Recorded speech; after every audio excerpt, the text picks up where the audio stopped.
Today we're talking about the need to communicate with your team. The larger topic we're covering is how to engage your people for greater productivity, and we've covered the need for collaboration and how to coordinate.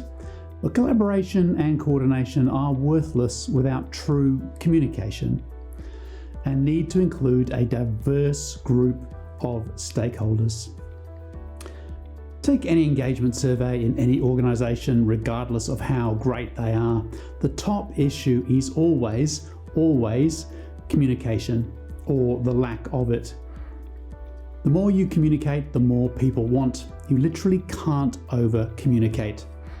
Equally, you can't spend all your time communicating, hence the need to plan and coordinate, as we've talked about previously.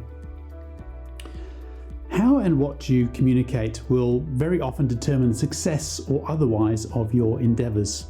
It's that important. At the core of all great communication is an ability to build trust. Trust comes from transparency and authenticity.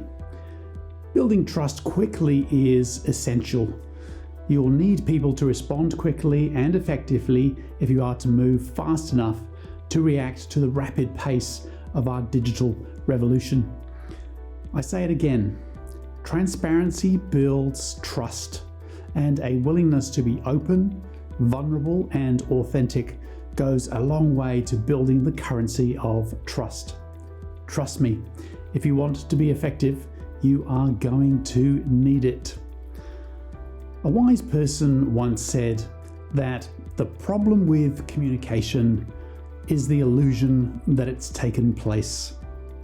Just when you've repeated your message yet again and you're thinking, surely I can't need to say this again, it is just starting to land with those who need to hear it.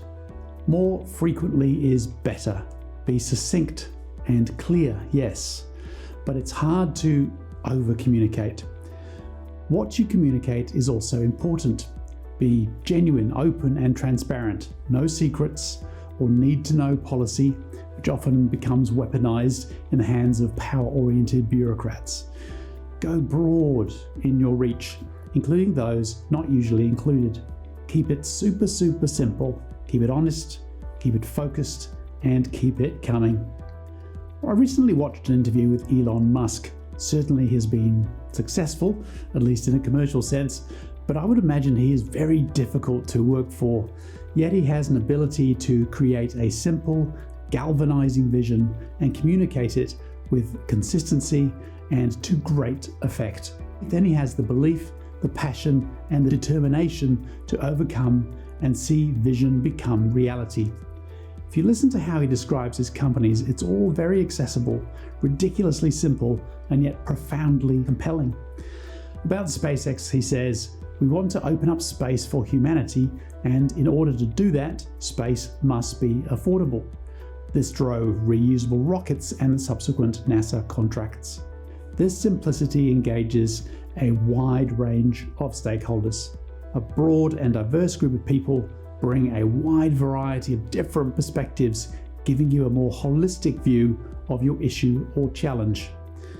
There's a greater chance of success when you lead a team who are very different to you. Harder to manage? Yes, but an opportunity for a significantly better outcome. Be transparent and truthful, even when the news is negative. People always fill a gap in communication with assumptions, and they usually assume the worst. So you might as well be open. What is it about bad news? It sells well, travels fast, and seems to catch our attention. Our 24-hour news cycle is unfortunately built on it. Despite all the views to the contrary, there is nothing wrong with communication in most companies. Bad news will get around a team at the speed of gossip. Talk confidently, but not definitively, if there is genuine uncertainty. You can talk to capability and actions taken or decisions made, but definite outcomes are rarely predictable, and that's okay. It's okay to not know or to try something and it didn't work, or to change your mind when circumstances dictate an alternative. If you make over-definitive statements, you'll paint yourself into a self-imposed position that you may well regret. Abraham Lincoln said, "I am a firm believer in the people. If given the truth, they can be depended upon to meet any national crisis. The great point is to bring them the real facts." His life was not without its challenges, so include and trust those around you. Include them not only with good news, but also with some of the challenges that you face. You may well be surprised with the level of loyalty and commitment it engenders. Take the time to explain the why behind the what. It's amazing what people will take on if they know why. Treat all with respect, regardless of their position and role. Keep it simple, be genuine, and show some empathy. The principle here is that to communicate well, we must include a broad range of stakeholders, regardless of seeming status. One message with clear organizational priorities can bring about alignment and focus, two drivers of productivity. Imagine if a coach only talked to half the team. It would be chaos. Complexity doesn't imply capability or competence, despite what you may hear from consultants. Simple is always better and harder work. Mark Twain famously said, "I would have written you a shorter letter, but I didn't have time." Don't underestimate simple.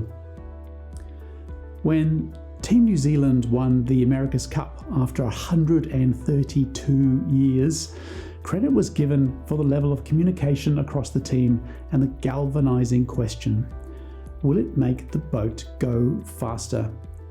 Super simple, but repeated endlessly until it became the always asked question and part of the culture. Okay, where to from here? When was the last time you communicated to the whole of your organization in a transparent, authentic way? Why not now? Don't wait for everything to be rosy. Include your team and see your productivity and commercial outcomes grow.